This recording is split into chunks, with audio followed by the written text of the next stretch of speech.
Pengadilan Negeri Jakarta Selatan mengabulkan gugatan pra-peradilan yang diajukan oleh mantan Wakil Menteri Hukum dan HAM Edy Hiarie. Gugatan diajukan karena Edy tidak terima ditetapkan sebagai tersangka dalam kasus dugaan suap dan gratifikasi oleh KPK. Hakim menilai penetapan tersangka terhadap pemohon tidak sah dan tidak mempunyai kekuatan hukum mengikat.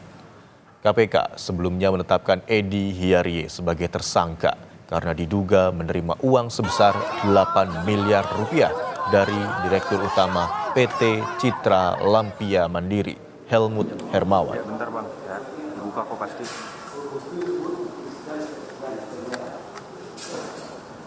Kami sampai kepada kesimpulan tindakan pemohon yang telah menetapkan pemohon tersangka tidak sah dan tidak mempunyai kekuatan hukum.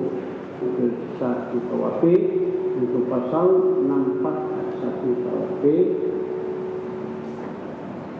terhadap pemohon tidak sah dan tidak mempunyai kekuatan hukum mengikat.